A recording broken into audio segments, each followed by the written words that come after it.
'tis better to offer no excuse than a bad one. We must consult our means rather than our wishes. Worry is the interest paid by those who borrowed trouble. Decision-making, like coffee, needs a cooling process. If freedom of speech is taken away, then dumb and silent we may be led like sheep to the slaughter. A primary object should be the education of our youth in the science of government. Let your heart feel for the afflictions and distress of everyone. Be not glad at the misfortune of another, though he may be your enemy. Strive not with your superiors in argument, but always submit your judgment to others with modesty. Real men despise battle, but will never run from it. Individuals entering into society must give up a share of liberty to preserve the rest. 99% of failures are the ones who make excuses. A bad war is fought with a good mind. There is nothing so likely to produce peace as to be well prepared to meet the enemy. Be courteous to all, but intimate with few, and let those few be well tried before you give them your confidence. True friendship is a plant of slow growth and must undergo and withstand the shocks of adversity before it is entitled to appellation. It is better to be alone than in bad company. Human happiness and moral duty are inseparably connected. To persevere in one's duty and to be silent is the best answer to calumny. There is nothing which can better deserve our patronage than the promotion of science and literature. Knowledge is in every country the surest basis of public happiness. To be prepared for war is one of the most effectual means of preserving peace. Guard against the impostures of pretended patriotism.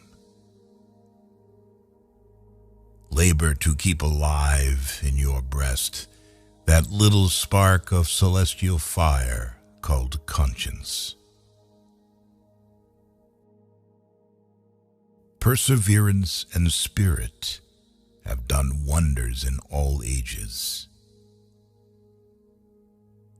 It is best to be silent, for there is nothing more certain than that it is at all times more easy to make enemies than friends.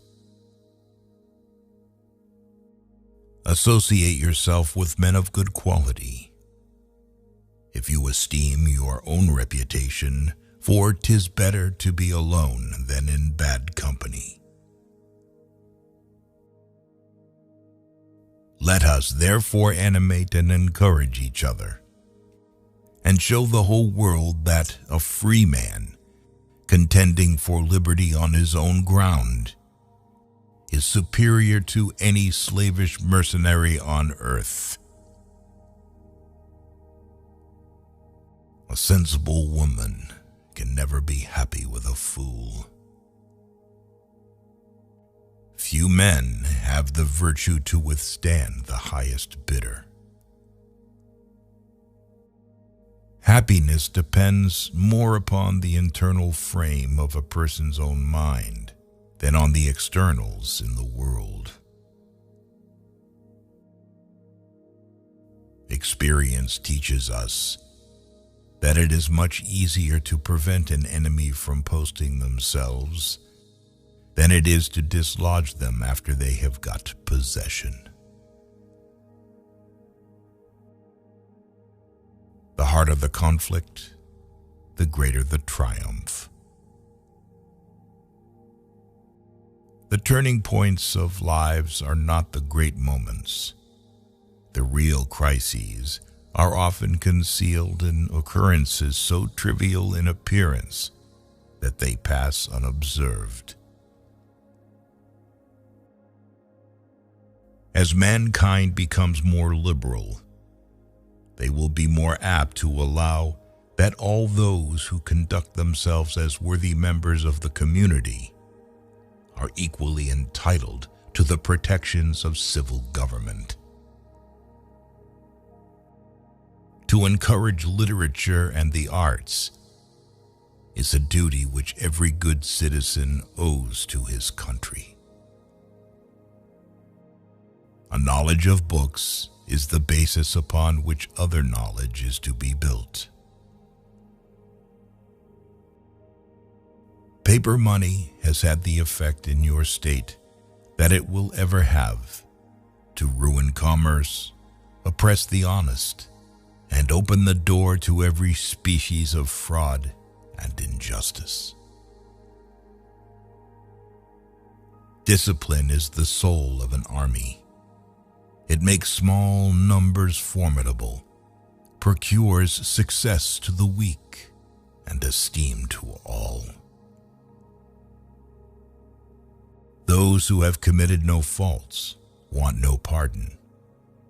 We are only defending what we deem our indisputable rights. We should not look back unless it is to derive useful lessons from past errors, and for the purpose of profiting by dearly bought experience. No punishment, in my opinion, is too great for the man who can build his greatness upon his country's ruin. The common and continual mischiefs of the spirit of party are sufficient to make it the interest and the duty of a wise people to discourage and restrain it. The nation, which indulges towards another an habitual hatred or an habitual fondness, is in some degree a slave. Never attach where it is obvious.